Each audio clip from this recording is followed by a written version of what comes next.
Hello guys, ഇന്ന് താറാവ് ഇറച്ചി കോളിഫ്ലവറും പിന്നെ കിഴങ്ങിൻ്റെ കൂടെ ഉണ്ടാക്കാം കേട്ടോ.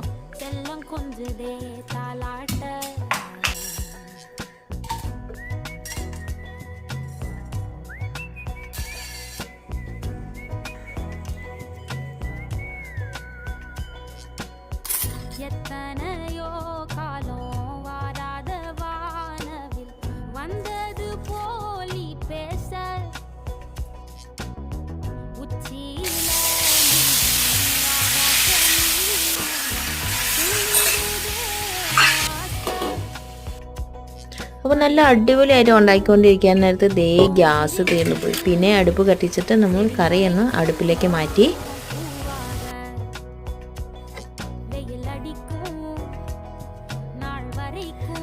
താറാവിറച്ചിയും കോളിഫ്ലവറും പിന്നെ കിഴങ്ങും കൂടെ റെഡിയായി. ടേസ്റ്റിൽ ഒരു വ്യത്യാസമില്ലായിരുന്നു, നല്ല ടേസ്റ്റായിരുന്നു കേട്ടോ.